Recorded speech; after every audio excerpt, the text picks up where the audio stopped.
Good afternoon, ladies and gentlemen. My name is Phyllis Italiano, and the name of our show is called The Democratic View. And with me today, I have probably the most prominent Democrat in our district, District 1, and that is our representative to Congress, Tim Bishop. Welcome, Tim. Thank you for having me on again. Yes, it's always a pleasure, and this is such a wonderful occasion. You have just won a lovely award, the Nelson Rockefeller Award, and I'd like you to tell us all about that award, the name of the group that gave it to us. Well, I'm delighted to receive the award, and I was recognized for my leadership on efforts to protect water quality, both our surface waters, as well as to deal with issues having to do with drinking water and wastewater infrastructure. And it's an award that has gone to some pretty distinguished groups. Nelson Rockefeller was the first recipient of it, but I'm very honored to get it. And you know what I've done is I am the senior Democrat on the committee in the House called the Water Resources and Environment Subcommittee of the Full Transportation Committee. And as the senior Democrat on that committee it has two principal areas of jurisdiction. One is the Army Corps of Engineers, and the second is the Environmental Protection Agency's responsibilities under the Clean Water Act. The Environmental Protection Agency has been under assault from my Republican colleagues, and the Environmental Protection Agency, in the eyes of my Republican colleagues, has become the most reviled federal agency we have, more so than even the IRS. And so I have spent the last 18 months or 16 months defending both the Environmental Protection Agency and the work that it does. And just to give you the Clean Water Act, prior to the passage of the Clean Water Act, which, by the way, was signed into law by a Republican, Richard Nixon, and the Environmental Protection Agency was created under a Republican, Richard Nixon. I know. Those were the days. Before the passage of the Clean Water Act, only 30% of our nation's waters were either swimmable, fishable, or drinkable. Now it's 70%. Now that kind of progress was only possible as a result of the regulations and the enforcement that has been put in place under the auspices of the Environmental Protection Agency, and here in New York, the DEC, the Department of Environmental Conservation. And so I've been leading the effort to defend the kinds of things that have allowed us to go from 30% to 70%. And that's what I was recognized for that. And the other thing I've done is I have made a great effort to try to bring federal investment to our wastewater infrastructure, which has a twofold benefit. One is it protects our environment, protects the waters to which we discharge treated sewage, but it also allows for some economic development. We have areas in my district that are primed for economic development, but can't because there's no way of dealing with the waste. So the whole William Floyd Peninsula, the Mastic Beach, Mastic, Shirley area, Smith Point Park, that can't expand anymore because there's no way to deal with the waste until we have sewage treatment facilities. Rocky Point, right on Long Island Sound, another area. There's a vibrant downtown. People would like to see it expand. Can't happen until we expand our wastewater infrastructure in that area. So these are the issues I've been working on, and this is why I received that award, and I was very pleased. Well, I also understand you were very influential on the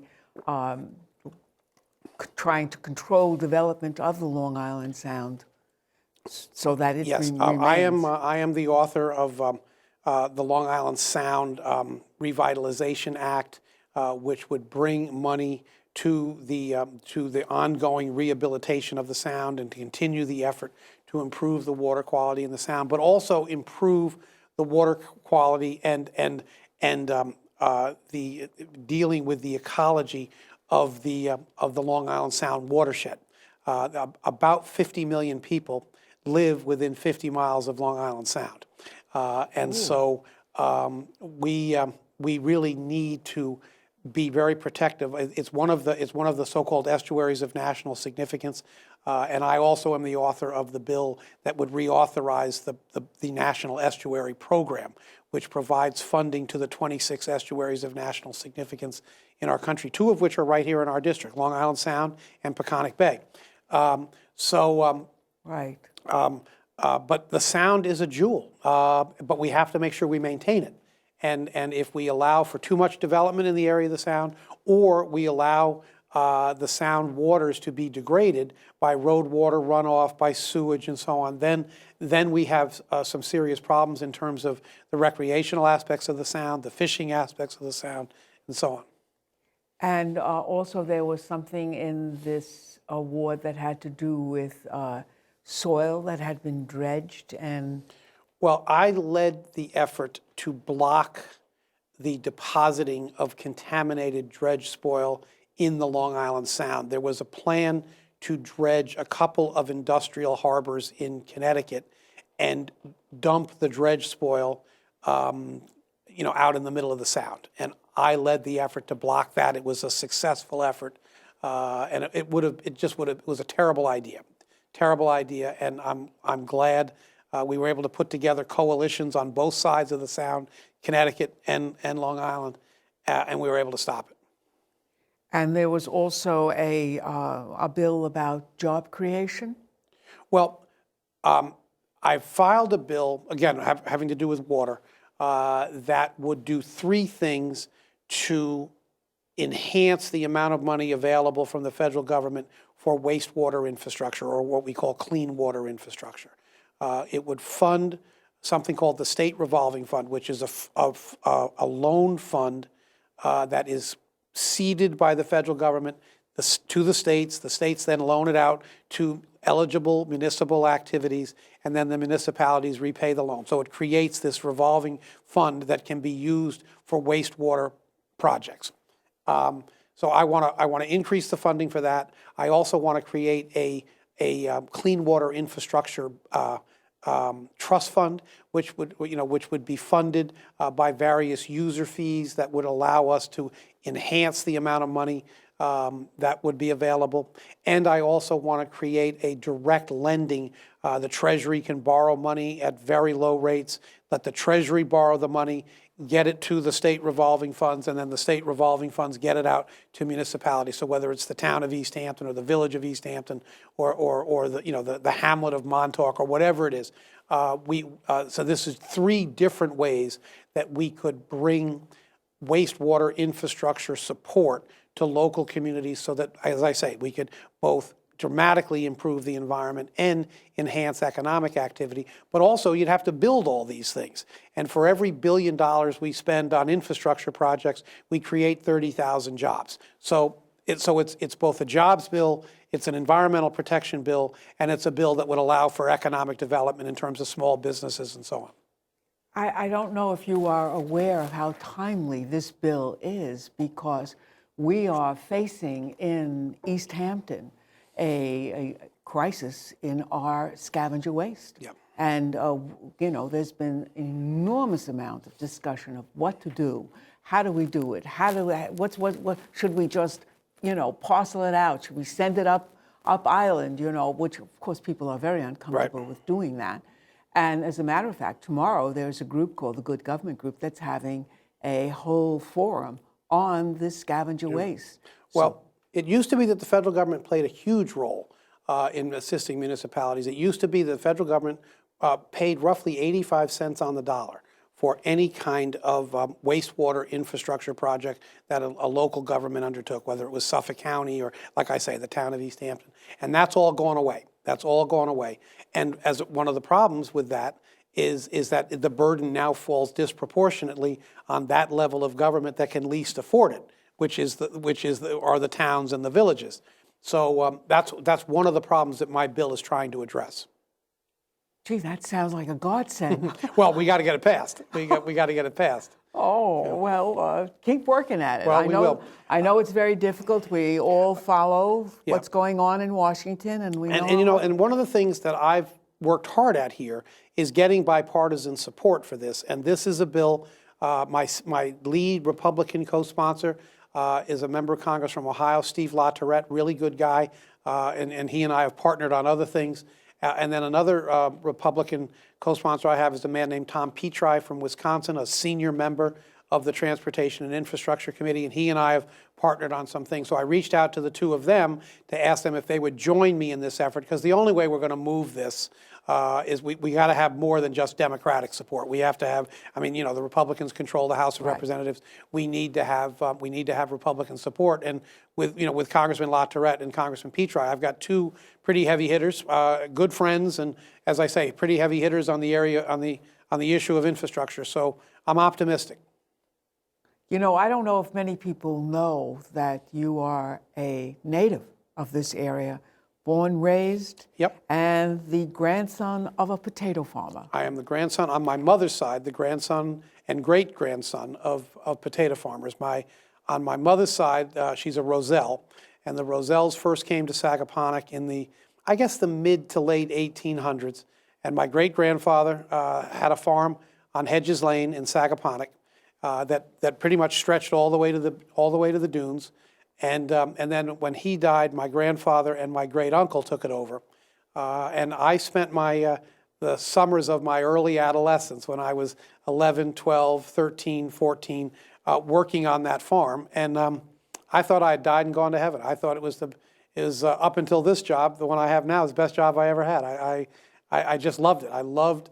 My grandfather would get us up at like 6 in the morning, and we'd be out on the fields at 6:30 in the morning, digging the potatoes, and he let me and my two brothers, two of my brothers, I had another brother who was too young, work the potato digger, and then we would grade them, and I loved it. It was great.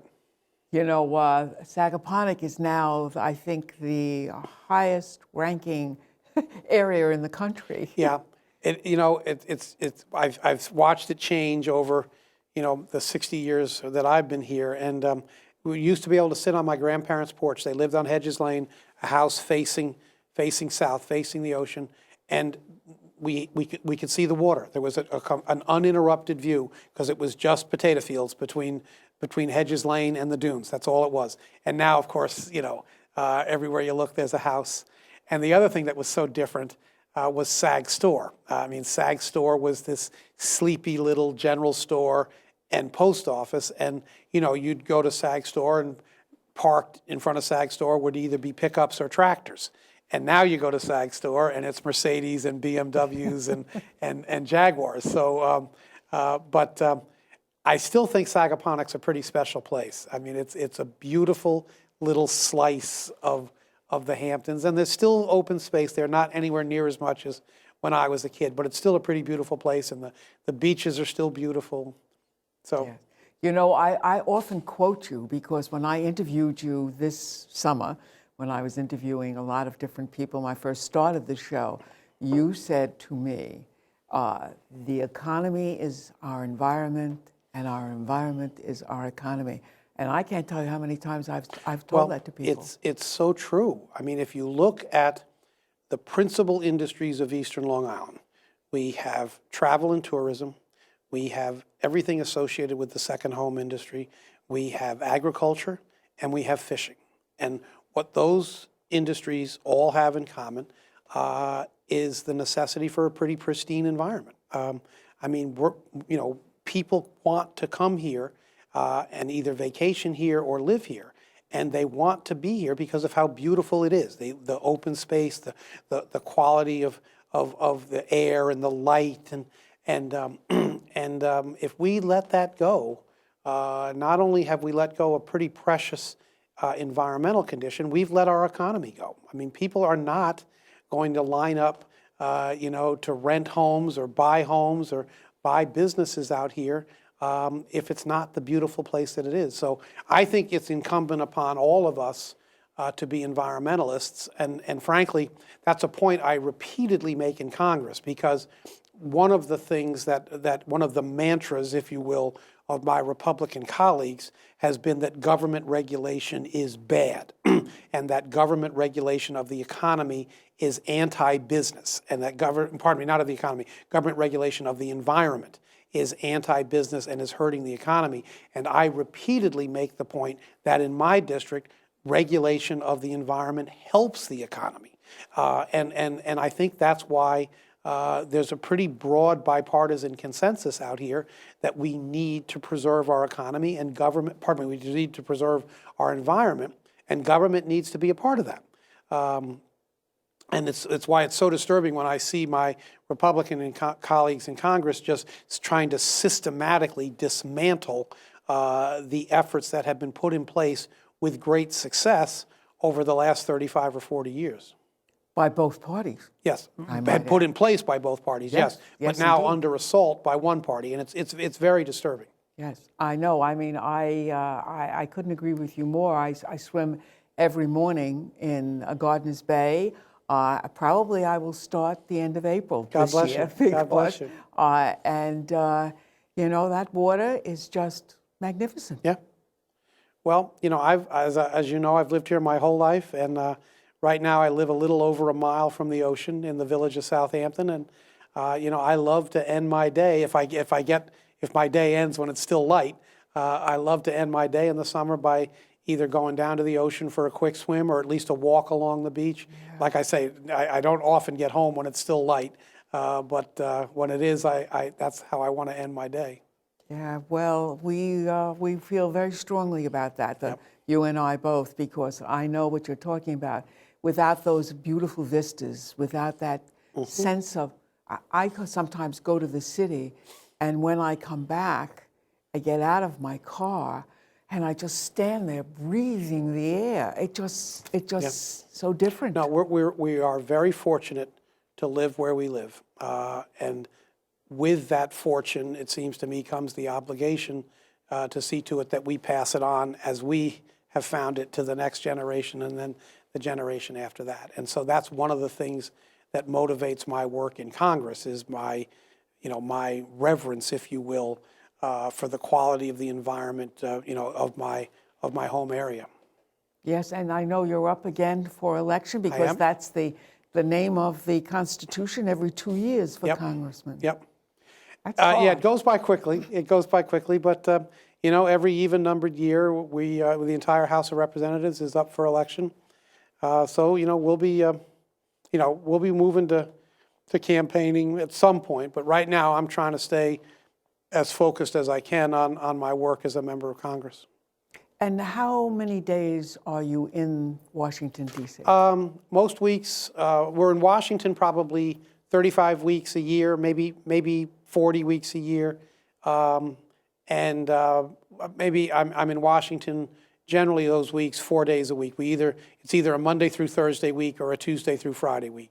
And then generally, I have events and activities in the district from the moment I get off the plane on a Thursday night, let's say, to the moment I get back on the plane on a Monday afternoon or a Tuesday morning. You know, I went to school in Washington, D.C. Where'd you go? I went to American University. So did my brother. It's a great place. Yes. And I also started my teaching career in Montgomery County. Did you?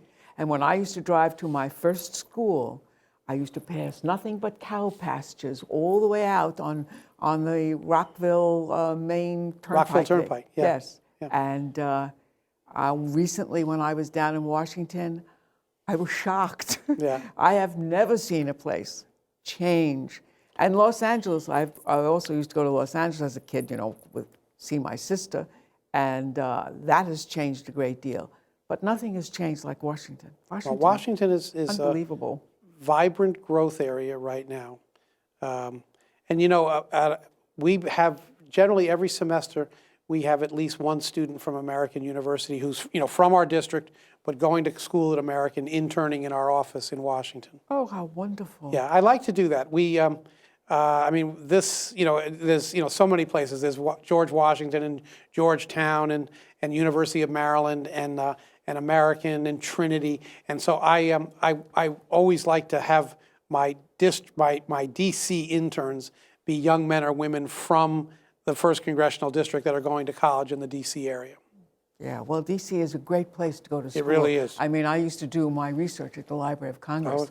Imagine that. Yeah, you can't find a better place. No, it's really a beautiful and lovely place to, and so full of, in fact, one quick little story. I was dating a young man who used to be a page, and he had just come out of the Korean War, and Congress was coming together for its first meeting, you know, when they meet together, the Senate and the House.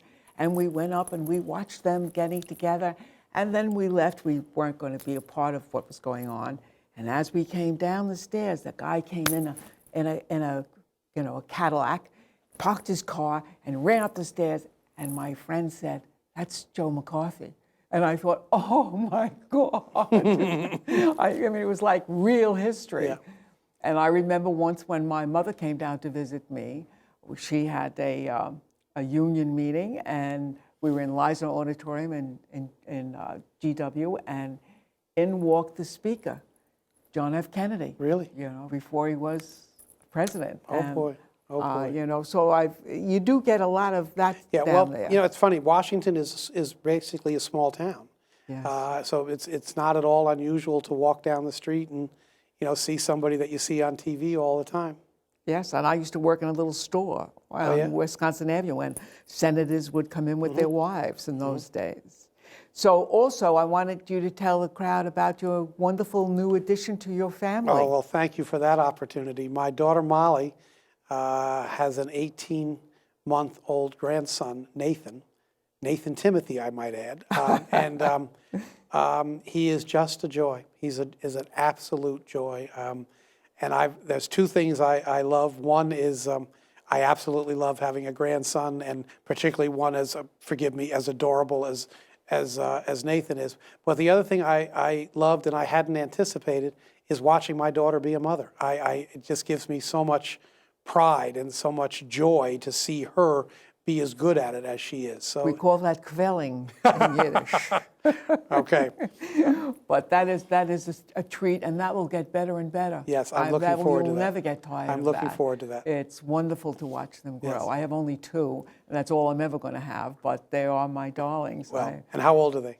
They're 4 and 6. Okay, And their brains and their conversations and their, dress-ups. I have 2 girls, and they love to use my makeup and all that kind of stuff. So it's really wonderful. well, for me, after having 2 daughters, who I adore them both, but having a little boy around is a real joy for me. And so now you have the battle of the election, which I know must be really quite strenuous.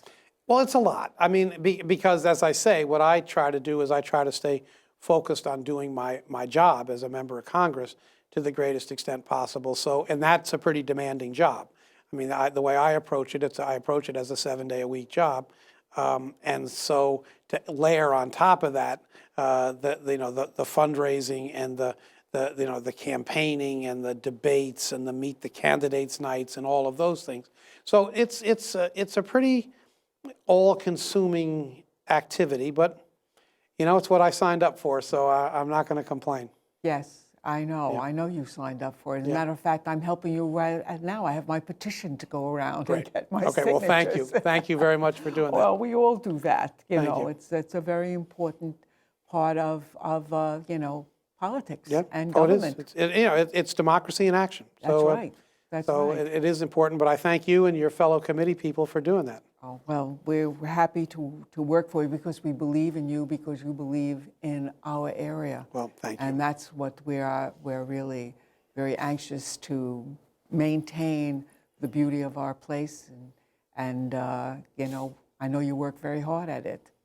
And I how do, is your I do. wife also, by the way? Well, she's great. I mean, she has her own pre-K and nursery program in Southampton that she founded, I guess now 34 years ago. And so she has, 2-year-olds, 3-year-olds, and 4-year-olds, and does it, rents space at the Methodist Church in the village of Southampton. She used to be on the campus of Southampton College for years, but moved, I guess now 2 years ago. And she's great. And I'll tell you, the thing that's remarkable about her is, early childhood, well, you're a teacher, you Yes. know, early childhood is not easy, but she's been doing this. Her first job was as a Head Start teacher before we got married. So over 40 years ago, she started as a Head Start teacher. And she leaves the house every morning with the same level of enthusiasm that she did 40 years ago. She is a true early childhood genius, I think, and Well, you and she has do- great passion for it. I used to say when I was working and teaching that I was probably the only person who put my feet on the floor and said, Monday morning, because I couldn't wait to get back to school and be with my kids and my students. And my other daughter, I have a 29-year-old daughter who is the librarian at the Hampton Bays Middle School. Yes, So, I remember. yeah, so she's doing great also. Wonderful, wonderful. I don't know how your wife has the patience for the little Well- ones, though, because that does take something. I mean, you got to be buttoning those well, coats and putting on those boots. She's very good at it, and she loves it. She just loves it. I stopped in there to pick her up today because the two of us were going to Father Trench's funeral. Father Trench had been the pastor of our parish, Sacred Hearts of Jesus and Mary, and he passed away on St. Patrick's Day. So anyway, I picked her up, but there she was on the floor, surrounded by kids. Yes? Yeah. Yes, I know. I was always fifth, sixth grade, that kind of thing. I liked where you could tell a joke and they got it. Well, yeah, my daughter's 5th, 6th, 7th, and 8th, and she loves it. She loves that age group, and they love her. Yeah. Well, we just wish you lots of good luck and keep on fighting the good fight. I will. Thank you. Because we need you Thank so you. badly. Well, thank you for having me on and invite me back. I certainly will. We'll Thank see you. you again Good. later on. Good. I hope so. Thank you. Okay. Take care. And I think we're out of time. Okay. All Thank right. you. So that's it, folks. See you again.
Hello, ladies and gentlemen. My name is Phyllis Italiano, and I am interviewing today a very prominent and important person in our district, and that is our representative to Congress, Timothy Bishop. Welcome, Tim. Thank you for having me on. It's a pleasure to see you again and again. It's always nice to see you as well. I wanted to start a little bit with your background because I don't know that everybody knows how locally you are. You know, you really do have a tremendous background right here in our own Hampton area. So why don't you tell us a little bit about you? Okay, well, thank you. I'm a member of the 12th generation of my family, the Bishops, to live in the village of Southampton. The first group of bishops came to Southampton right after around 1643. They were among the second group of settlers to come to Southampton. And I grew up in the house that my father was born in, and I now live about 200 yards from that house. And that's on my father's side. On my mother's side, her grandparents came to Sagaponack in the late 1800s.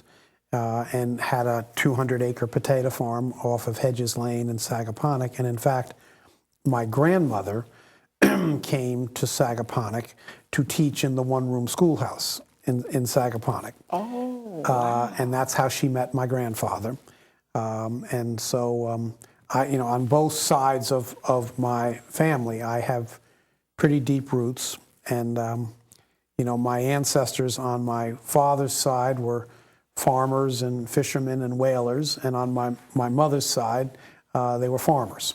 And so the pieces of the heritage of Eastern Long Island that are so prominent, farming, fishing, so on, are part of my family's history as well. So, I've loved being able to live my whole life in Southampton. I've loved being able to raise my children in my hometown. I've loved being able to raise my children with the children of of my best friends that I went to high school with and have been connected with in some cases since kindergarten.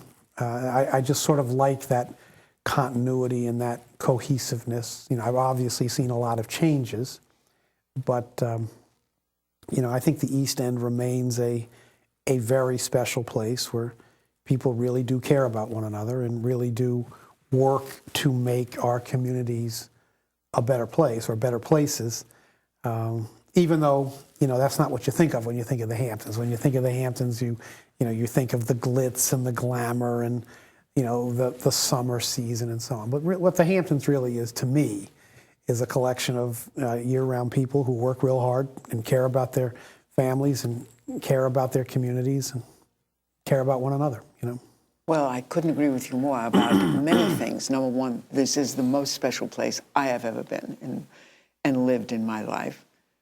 However, I do wish I had been you and had been born and raised here. Wow. You must have had a wonderful, wonderful childhood. Oh, we did. I mean, I have 4 siblings, and 2 of them still live in Southampton.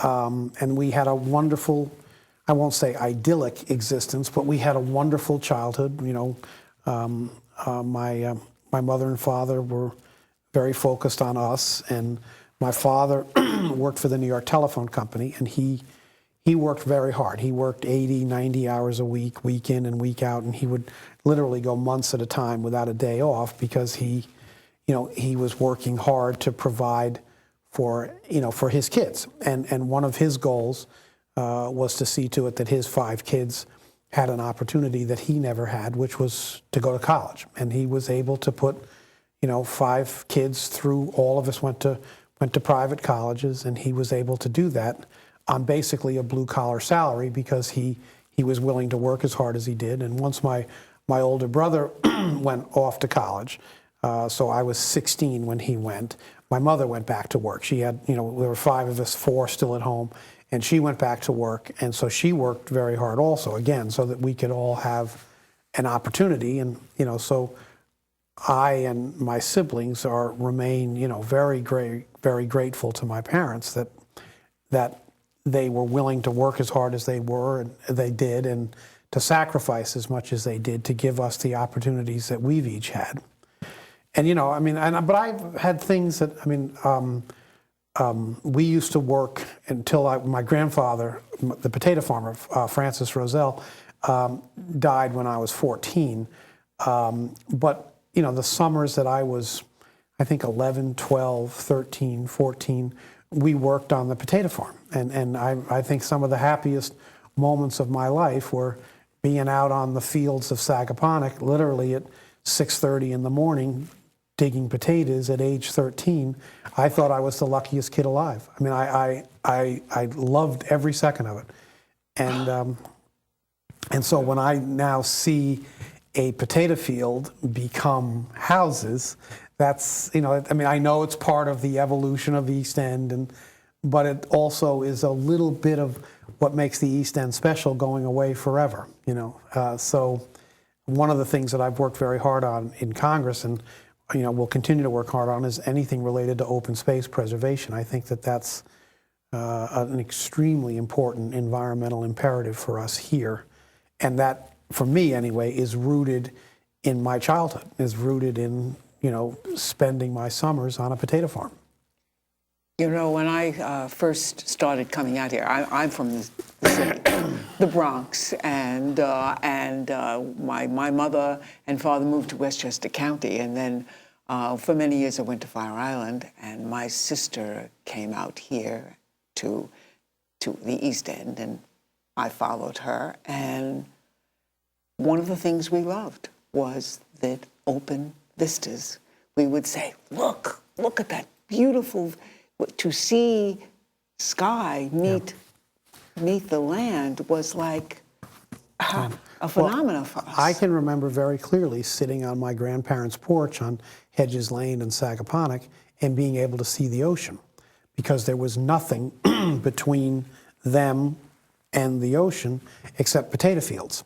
Now, that's obviously not the case any longer. No, I don't. But that don't was, think so. I mean, that was beautiful, just beautiful. And I remember when Sag Store, I mean, now it's, it's a little trendy, and, you drive by and there's Mercedes and BMWs and, Audis in front of it. It used to be you'd drive by and the only thing that was in front of the Sag Store were pickups and tractors, but it's how the East End has changed. Well, that is one of the things that I think we have to try to work on, which is we know we need the Mercedes. We know we Yes. need those people because they do support us. Absolutely. And our year-round community, of which I am one. But I think we also want to maintain some of our way of life as well. And I think, as with everything else in life, it's finding the right balance. And I think we need to recognize that if you look at the principal industries of Eastern Long Island, it's travel and tourism, it's everything associated with the second home industry, and it is farming and fishing. And all of those, what they all have in common is the importance of maintaining environmental quality at the highest possible level, and whether that's protecting beaches and protecting clean air and protecting clean water and protecting open space, all of those things give us the economic vitality that we have. I mean, there's a false choice that is often made, and in fact, my Republican colleagues in the House of Representatives are making it right now, that if you are protective of the environment, that means you are anti-business or you are hurting the economy. And they're about to unveil a whole legislative agenda that will attempt to roll back years of environmental regulation under the heading of trying to stimulate business. Their theory is that we're throttling business by virtue of environmental regulations. I would say that for Eastern Long Island, the environment is the economy, and that the job creator out here is the environment. And so if we swing too far in the direction of loosening regulation, then we're going to hurt our economy, because we're going to take away the very things that make our economy so vibrant. Because, again, what makes our economy vibrant is the beauty of this area and what attracts people here. I mean, if we had, for example, if our shoreline was not protected, or if our beaches were not fit for recreation or swimming, do you think people would still come out here? No. Do you think an oceanfront home could rent for $1 million for the summer? No. I mean, do you think that somebody would be willing to invest 10 or 15 or $20 million in building a second home? No. None of those things would happen if our environment isn't maintained at an appropriate level. And it's doing that gives the plumbers and the carpenters and the electricians and the tennis court installers and all of those people, which really is the lifeblood of our year-round economy. It gives them the work that they need to do to support their families. Gosh, I love that. Our environment is what we are about. Yeah, I mean, I think there is an interconnectedness between the environment and the economy. And as I say, the environment is the economy is the environment. Right. I mean, they cannot be isolated. They are inextricably linked, at least here. And by the way, we're not the only district in the country that's like this. I mean, there are districts all over the country that have the same fundamental type of reliance on a clean and well-preserved environment in order to be a prod to economic growth. Yes, I know. I mean, we have issues right now. I mean, our shore, of course, is one of the ones. One of the things that we are very very aware is being, little by little, disappearing, and we have to do something. Yeah, I mean, I think the whole issue of shoreline protection is very important. And here's really one of the issues where I break with the Obama administration. I mean, they do not believe in something called beach nourishment, which is replenishing the sand on beaches periodically so that they maintain some degree of stability. They don't believe that that's, you know, that is a process that has merit. I would say that how our beaches survived the most recent storm points out just how valid the notion of beach nourishment is. I mean, perhaps the most fragile piece of shoreline that we have, at least in my congressional district, is Fire Island. And the Fire Island beaches, with one exception, came through this storm in a very stable way, and it's because of beach nourishment projects that were done, you know, in some cases a year ago, in some cases 6 months ago, 2 years ago, that protected the homes. And in protecting the homes, you're also protecting the infrastructure that lies behind those homes. So I think this storm that we just recently have come out of really underlines the importance of protecting our beaches, because in protecting our beaches, we're protecting property values, and as I say, we're protecting the infrastructure that lies beyond the beachfront homes. So that's something that I've worked very hard at. I've worked hard to bring the Army Corps of Engineers to the table. And as a matter of fact, I having been and spent many, many years in Fire Island, 35, since the 1960s, where we worked on all of those kinds of things. And we always knew that Fire Island is very important because it really does protect Long Island. It does, as does the Barrier Beach as you move further east. You know, the Meadow Lane area of Southampton. I mean, you protect the inner shore. I mean, if there was an overwash of the Barrier Beach, that would affect let's say Shinnecock Bay or Great South Bay or Quantuck Bay or Mauritius Bay, which in turn would affect the inner shore. And there's a lot of ecology that would be impacted if that were to change, and it would also really threaten infrastructure on the North Shore. So these are all things that we have to be very conscious of. And as I say, I think this last storm was a reminder of that. Yes. Well, this last storm was a reminder about a lot of things, Yes. like our power situation. As we speak, we're just coming out of this storm.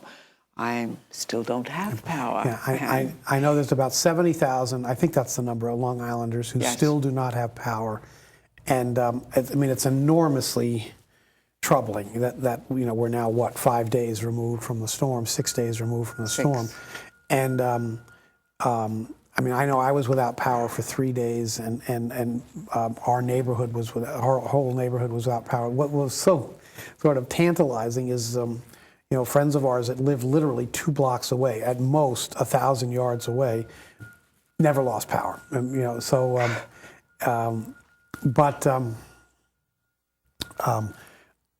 that has turned out to be the story of this storm. The biggest problem has been down trees and down power lines, and I know that the people that are out working, the LIPA people and the crews that they brought in from all over the country, they're working very long days, and they're trying to. I mean, they started off with, I think, about 600,000 people out of power. They've got that down to 70,000. I think the biggest problem has been communication. I think not for homeowners to not know where they stand, to not know when someone might be coming to their neighborhood. That's been the biggest problem. And I think if the LIPA leadership is going to work on anything, and I think they have to work on the issue of how do they let their ratepayers know where they stand and when a crew is likely to be there and how long it's likely to take. And I think that's been a shortcoming that's been pretty graphically exposed in this storm. Right. Yes, I absolutely agree that is the problem, because I actually left for a few days and came back thinking, well, I'm sure to get it by now, and you know, calling and driving around streets looking for LIPA trucks, you know, that were not there. Yeah. And it's been very, very hard on us.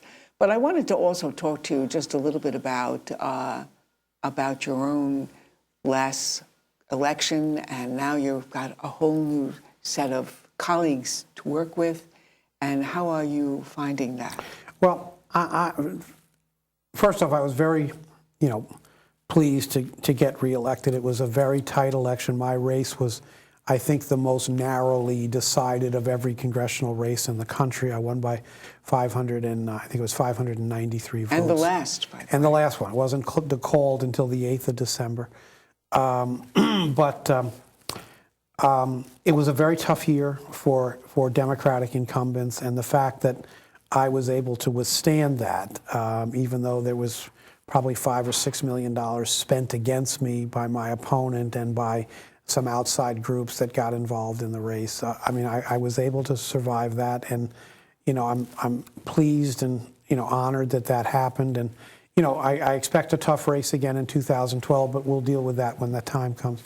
As far as what it's like now, this is my 9th year in the Congress. I have never seen the partisan antipathy or the lack of willingness to find common ground and find common solutions as pronounced as it is now. It is a very bad environment. And I've been trying to make sense of this intellectually, and the best that I can come up with is that there was a very angry electorate in the fall of 2010. As a consequence, across the country, we elected a lot of angry candidates, and those angry candidates are now angry legislators, and many of them came to the Congress believing that compromise is a 4-letter word, and that to me is both unfortunate, if not debilitating. We are a participatory democracy in a pluralistic society. We are a country that encourages freedom of speech. We are a country that encourages freedom of thought and freedom of expression. And all of that is a recipe for multiple points of view that are strongly held. And the only way you can govern in that environment is if there's a willing to compromise. If people stake out rigid ideological positions and refuse to move from them, then that's a recipe for paralysis. And that's why we're seeing what we're seeing. That's why, we have this threatened government shutdown in April, and why we had the threatened government shutdown over the debt ceiling debate in late July and early August. And it's why we had a partial shutdown of the FAA, because there's been, up until the 11th hour, to the last possible minute, there's been a refusal to find common ground. And that's a disservice to the people we were elected to represent. None of us are going to get everything that we want. It's just not going to happen. That's the nature of the system that was designed by our founding fathers, and it's the nature of our country. And it's the nature of life. Indeed it is. And so unless, and look, we return to Washington in a week. I'm hopeful, although recent events have diminished that hope a great deal, I'm hopeful that we will return and there will be some willingness to move off rigidly held ideological positions and adopt some things. For example, I voted for the debt limit compromise. I didn't like the debt limit compromise at all. I voted for it because I thought the alternative, default, was unthinkable. Not only was it unthinkable in terms of the prestige of the United States, maintaining the full faith and credit of the United States, it also would have had a devastating impact on our economy, and to have really ideological rigidity result in an enormous amount of human suffering just struck me as outrageously irresponsible. So I was willing to sign on to something that I really had a very hard time with, so as to avoid the very negative consequences. A lot of my colleagues weren't. A lot of my colleagues, you hear Michelle Bachmann say that, we shouldn't have raised the debt limit, that we should have, we should have not borrowed any more money. That's, in my opinion, irresponsible. It's just flat out irresponsible. But it's that kind of thinking, replicated over and over and over again, that brings you to the kind of crisis points that we've been at already now. I mean, Republicans that have been in charge of the House of Representatives for 8 months. Already we've had 3 different sort of self-created crises that could have easily been avoided. Wow. Well, you know, we have very similar things going on here, too, in our own local East Hampton politics, where we have crises that are threatening, you know, things like our comprehensive plan, you know, our waterfront revitalization, things that took years and were designed by both parties over the time, and now we see that there's this movement away from those very, very important held beliefs and plans that we have to safeguard our area, and we're really having a difficult time with that. I mean, I really think there's, and look, I haven't followed the issue, so I can't comment on it specifically, but I will say that I think there are some things that we ought to be able to deal with without the normal kind of partisan, posturing that we deal with. And for me, one of them is the environment. I mean, I think we all ought to be environmentalists. We all ought to recognize what our obligations are, and in terms of passing on a world at least as good as the one we inherited to our children. Right. And as I was saying a few moments ago, recognizing the economic implications, for us anyway, of an environment that isn't at a level that we need it to be, or isn't maintained at a level that we need it to be. So I would hope that those are things that reasonable people, irrespective of their political orientation, would be able to come together on and say, okay, this is the right thing to do. I mean, let's remember, nationally, it was Richard Nixon who signed into law the Environmental Protection Agency. Now, I will guarantee you that there is not a single, with the possible exception of Huntsman, not a single Republican candidate for president that would endorse the Environmental Protection Agency right now. You know, and yet it was Richard Nixon who presided over the first Earth Day. The Environmental Protection Agency has become, the favorite whipping boy of at least the Republican leadership in the House and of the presidential candidates, and it's misplaced. It's misplaced. That's not to say everything they do is right or perfect, but it is to say that we've worked hard at things like protecting clean air and clean water. We've passed landmark legislation in our history that allows that to happen. I mean, before the Clean Water Act was passed, 70% of the waters of the United States were either undrinkable or unfishable. Wow. Now it's only 40%. Okay? So we've made dramatic strides, and yet there is a concerted effort now to strip the EPA of its ability to enforce the requirements of the Clean Water Act. That's a dramatic step in the wrong direction. I very much hope we can fight it off, but I mean, under the heading of unshackling business so that it can grow, people want to, as I say, strip the Environmental Protection Agency of many of its enforcement and oversight responsibilities. You do that here in this district, and you will shackle the environment. You will not unshackle it. You will shackle it. Well, I think I have a supervisor that you need to talk to, because that's what seems to be his plan of action. As you would say, he is confusing the importance of our environment and the growth of business. Doesn't understand that they go together. So that's something that we have to continue to help him to understand.